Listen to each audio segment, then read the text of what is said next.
Queridos hermanos, este segundo domingo de Pascua, a 8 días de celebrar la resurrección del Señor, anualmente viene junto con este domingo la fiesta de la Divina Misericordia. Antiguamente a este domingo se le llamaba In albis depositis, porque resulta que en esta octava de Pascua, aquellos que habían sido bautizados en la noche santa de la resurrección, deponían sus vestiduras blancas. Esa vestidura blanca que simbolizaba su pureza, su limpieza. Y eran a partir de este domingo prácticamente insertados en la comunidad de los creyentes. A esos neófitos recién bautizados aconsejaba el doctor de Hipona San Agustín que se les debía de cuidar como plantitas frágiles que recién nacieron. Pero también a este domingo se le llamaba antes el domingo de Quasimodo. Tal vez se les hará a las personas que leen, que conocen literatura, algún eco. Así se llamaba aquel jorobado de Notre Dame, de Nuestra Señora de París. En aquella célebre obra que escribió Víctor Hugo y que precisamente se contaba en esa obra que un día como hoy había sido encontrado aquel niño en la puerta de Notre Dame de Nuestra Señora en París. Pero no es por eso que se le llamaba Domingo de Quasimodo, sino porque es las palabras del introito, es decir, de la antífona de entrada de este domingo. Quasimodo geniti infantes, como los niños de pecho, que se les da el alimento suave para que lo puedan digerir, tomando las palabras de la primera carta del apóstol San Pedro. Así se pone la antífona que nos invita a participar de esta gran celebración. Pongamos los ojos en el Evangelio de hoy. Se nos cuentan 2 apariciones de Jesús. La primera, el día de la resurrección. Dice que los discípulos en el cenáculo tienen miedo, tienen las puertas cerradas. No es para menos. Ellos habían visto los horrores, el asesinato terrible que le habían hecho a Jesús, y ellos no querían ponerse en peligro, y por eso tenían las puertas cerradas. Jesús se presentó en medio de ellos, con ese clásico saludo de la Pascua: la paz con ustedes. Y dice el texto que Jesús les mostró a ellos que estaban llenos de alegría sus heridas, aquellas heridas que recuerdan la pasión y la muerte, la inmolación de ese Cordero de Pascua. Pero resulta que en aquella primera aparición no estaba Tomás, uno de los 12. Las cosas no suceden por casualidad. Justamente Dios en su providencia prevé aquella ausencia de Tomás el que es famoso por su escepticismo, por su incredulidad. Pues le contaron los que habían visto al resucitado: hemos visto al Señor. Y acabamos de escuchar las palabras de Tomás, este hombre que dice: yo no creo, si yo no lo veo y lo toco, no creo. ¿A cuánta gente en el paso de los tiempos representa este apóstol? En ese momento de su escepticismo, de su incredulidad, no solamente a aquellos hombres que dudan que Cristo esté vivo, sino también a aquellas actitudes arrogantes, soberbias, que llegan a negar la existencia del mismo Dios. 8 días más tarde, dice el texto, es decir, como hoy, a 8 días de la resurrección, estaba Tomás. Y después de haber sido invitado por Jesús, misericordiosamente lo llama y le dice: venga para acá, tóqueme, meta sus dedos en las heridas de mis manos, toque mi costado traspasado. Ante aquella escena, aquel hombre que no creía cae postrado de rodillas con esa expresión que pone de manifiesto el señorío y la confesión de la divinidad de Jesucristo. Palabras que muchos de nosotros acostumbramos a repetir cuando se realiza esa presencia real en la Eucaristía: Señor mío y Dios mío.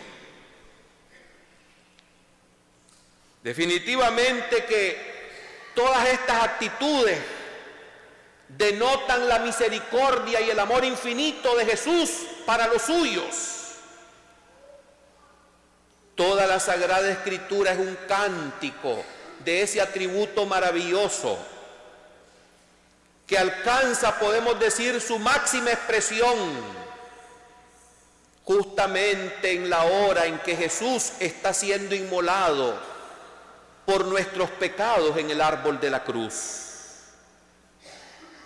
Por eso, acertadamente y por revelación privada de Jesús a Santa Faustina Kowalska, que se le apareció Jesús el año de 1931 a esa santa polaca.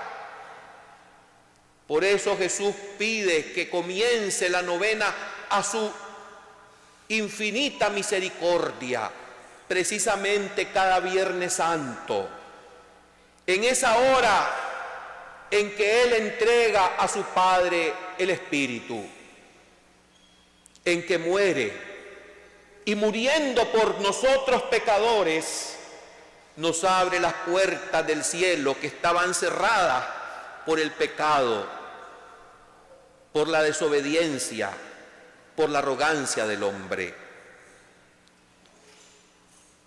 En la teología católica nosotros confesamos distintos atributos divinos. Decimos que Dios es omnipotente, significa que todo lo puede. Y efectivamente así se lo dijo el mismo ángel Gabriel a María: para Dios no hay nada imposible. Confesamos el atributo de Dios, que es omnipresente.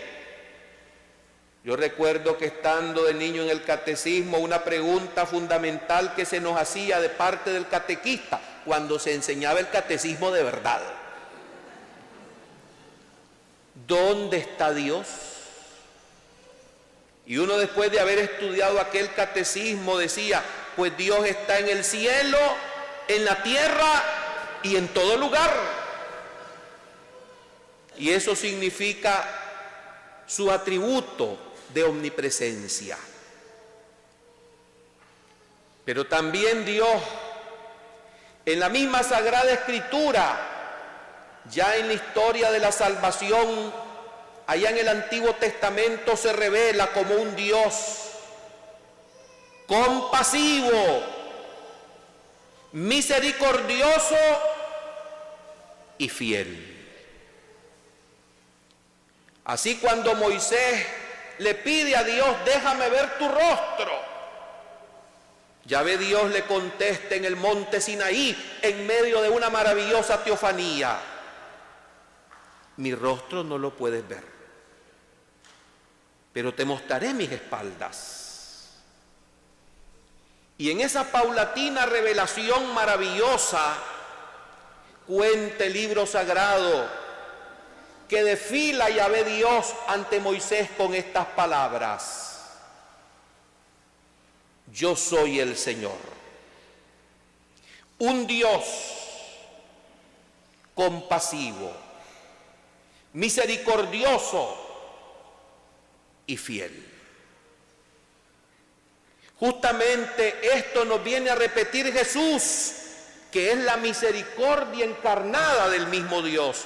Él es la segunda persona de la Santísima Trinidad, la palabra de Dios, por la cual se hicieron todas las cosas, como lo expresará San Pablo en su himno cristológico por antonomasia: celestes y terrestres, visibles e invisibles, tronos, dominaciones, principados y potestades, todo fue creado por Él y para Él. Celebrando este domingo el atributo de la divina misericordia, meditaba yo en esta madrugada lo siguiente: qué curioso. A las puertas prácticamente del comienzo de la Segunda Guerra Mundial, se suceden estas revelaciones privadas allá en Polonia a Santa Faustina. Y en estas revelaciones, donde Jesús le dice a esta santa polaca que quiere revelar esa misericordia y que la quiere brindar a los pecadores como tabla de salvación para que no se pierdan, es curioso, digo, que a los pocos años de la Segunda Guerra Mundial se daban estas revelaciones, anunciando tragedias, rebeldías y envalentonamiento del pecador. Así como también aquellas apariciones de Nuestra Señora en Fátima fueron en 1917. Justamente también en el prefacio, en el preámbulo de la Primera Guerra Mundial, son las veces en que comienzan y se anuncian situaciones difíciles, donde no se hace esperar esa bondad infinita de Dios. Le dijo el Señor a Sor Faustina: contempla esta mirada, aquella que había plasmado en el cuadro que hoy es famosísimo, esa mirada que nos invita a poner nuestra confianza en Jesús. Contempla la mirada. Esta misma mirada que tú contemplas es la que yo dirigí a los pecadores desde la cruz. En esta solemnidad del Domingo de la Misericordia, yo me veo en la obligación de recordar qué es lo que se tiene que hacer para alcanzar misericordia divina. Porque hoy está muy de moda repetirnos constantemente este atributo, a tal punto que raya en querer pretender que Dios todo lo tolera. Dios no es alcahuete, Dios también es justo. Y así como es misericordioso, así también es su justicia. Y definitivamente, hermanos, que vale la pena que en este domingo de la misericordia, unidos con toda la iglesia y invitados por el mismo Salmo que nos ha dicho, que lo diga la casa de Aarón, eterna es su misericordia, que lo digan los fieles del Señor, eterna es su misericordia. También ustedes y yo nos unamos en ese canto de alabanza a ese atributo divino de esa misericordia encarnada que es Jesucristo. Pero vuelvo a repetir cuáles son las condiciones para que nosotros nos beneficiemos de su misericordia. 1, tener conciencia del pecado. Yo escuchaba esta mañana a un famoso predicador sacerdote que decía: hoy el Señor Jesús parece que quedó sin trabajo. ¿Y por qué? Me sorprendió escucharlo. Porque la arrogancia del hombre en estos tiempos llega a tal punto que nada considera pecado. Y esto es muy peligroso. Porque si se va perdiendo la conciencia de pecado, ¿a qué vino Él?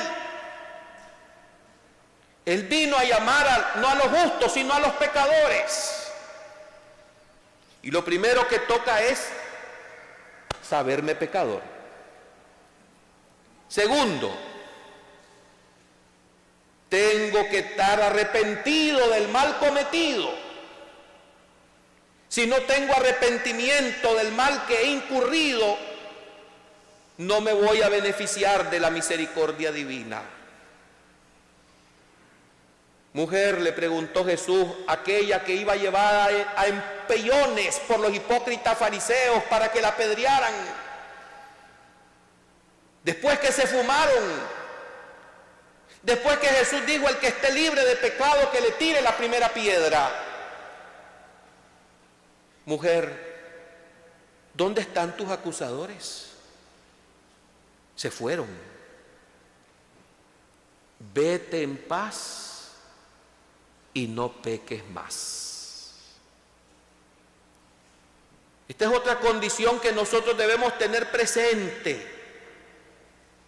Si quiero alcanzar misericordia divina, tengo que tener el firme propósito de no seguir anclado en el pecado, en mi lujuria, en mi envidia, en mi soberbia, en mi adulterio, en mi ira.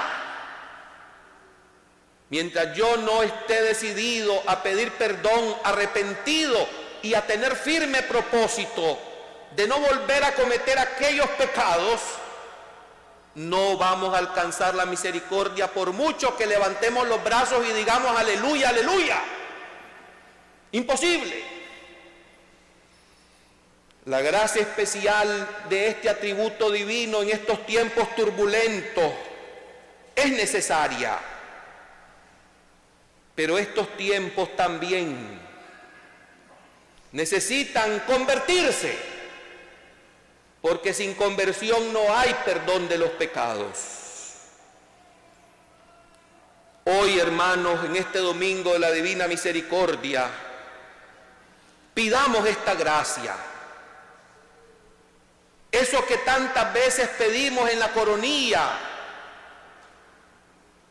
que tenga misericordia de nosotros y del mundo entero. Por esos dolores terribles que Él padeció en la cruz, que no sean ignorados, porque ciertamente su misericordia es infinita y no se cansa de llamarnos constantemente a la conversión. Pero el corazón endurecido del hombre en estos tiempos llega a los extremos, que también envalentonado reta al mismo Dios,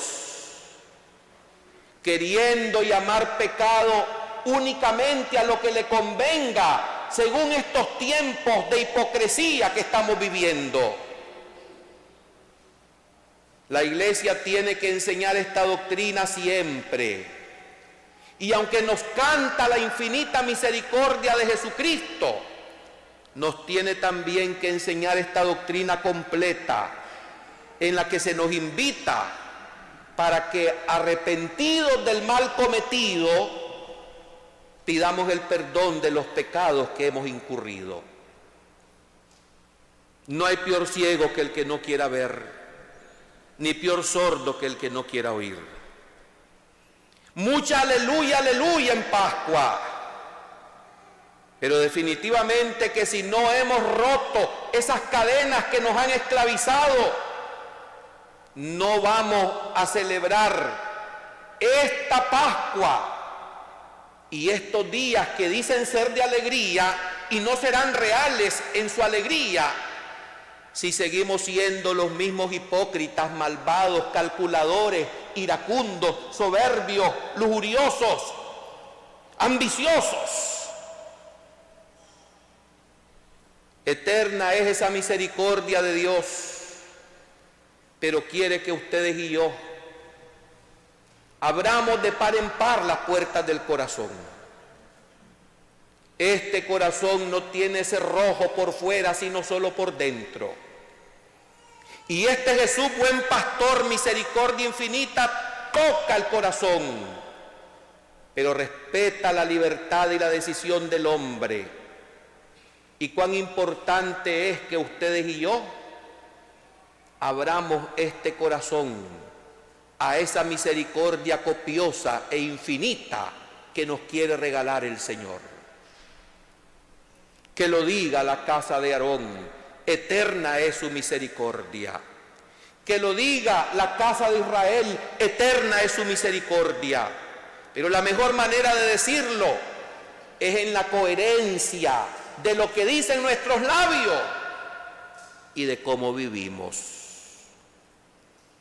No se cantará un himno agradable a Dios, no seremos agradecidos con Él solamente con lágrimas de emoción pasajera, si no rompemos y cortamos con todo aquello que nos duele hacerlo, pero que toca, porque Dios es siempre lo primero. Al cielo todos queremos ir, y hoy está de moda decir que todo el mundo se va a salvar, y eso es falso. Yo no quiero venir aquí a meter miedo, pero sí a gritar la verdad. Y precisamente por esa verdad, en esa verdad, que no es mi conveniencia, mis ideologías, esa verdad que no consiste en un coqueteo con los intereses económicos de este mundo, ni políticos de este mundo, es que ustedes y yo estamos llamados a confesar a Cristo, a un Cristo que ha dado la vida en ese martirio y patíbulo de la cruz, a un Cristo que nos llama a una conversión sincera. Porque hoy, hermanos, se dicen tantas cosas, incluso de parte de predicadores católicos, que yo no sé qué es lo que han aprendido y qué es lo que han estudiado, o qué es lo que les motiva, porque no veo un celo por la salvación de las almas, que es lo más importante que se tiene que procurar en la exposición y en la explicación de esta doctrina. Un ciego no puede guiar a otro ciego, porque los dos terminan en el mismo abismo. Necesitamos expositores de estos atributos divinos que no nos vengan únicamente a endulzar el oído o a querernos ofrecer como ofertas, como que ponemos a Jesús, que está ahora abriendo el cielo a todo el mundo y tú puedes hacer lo que te dé la gana. No, Señor, eso no puede ser. Para poder salvarse, tenemos que negarnos a nosotros mismos. Tenemos que cargar con la cruz de cada día y tenemos que decirle no al pecado. Porque es grande e infinita su misericordia, nos viene a hablar de esta manera Jesús. No viene con mensajes melosos, como esta sociedad de cristal tan cobarde quiere escuchar. Ser de Cristo, ser católico, hoy es un reto más que nunca. Porque no solamente se trata de venir a calentar la banca, y mucho menos a coquetear con ideologías perniciosas que son inmoralmente tolerables. Son intolerables ideologías que hoy pretenden entronizarse en una sociedad que pretende seguirse llamando cristiana. No se le puede encender una vela a Dios y una vela al demonio. El que no está conmigo, dice Jesús, desparrama. Aprovechemos estas gracias de la misericordia infinita de Dios. Y si no tenemos conciencia del pecado, empecemos ahora por ahí. Repasemos los mandamientos de la ley de Dios. Reaprendámoslo, porque hemos llegado al colmo que ya no lo sabemos. Repasemos las obras de misericordia, las corporales y las espirituales, porque nos queremos seguir llamando católicos y cada día somos más ignorantes de lo que es el catecismo básico, el cual tenemos que conocer para luego cumplir y amar. Ciertamente, hoy es un día en que se abre de una manera especial la gracia infinita de este Jesús que nos quiere salvar. Pero también desea Jesús que nos arrepintamos de corazón del mal en el que quizás todavía tú y yo nos encontramos. Que sea pues esta fiesta motivo de acercarnos a reconciliarnos con Él, si todavía no lo hemos hecho. Que se quite esa piedra de nuestro sepulcro, donde todavía estamos los cadáveres putrefactos, anclados en nuestras soberbias y en nuestra pecaminosidad. Si queremos que este himno de alabanza sea como debe de ser para que lo escuche agradablemente el Señor, no podemos estarle diciendo al Señor que lo alabamos, que lo amamos, si estamos todavía obsesionados en querer vivir en la oscuridad, en la maldad y en el pecado. Necesitamos gritarle a Jesús todos los días lo que nos enseña Santa Faustina en la coronilla. Jesús, Jesús, en vos confío. Amén.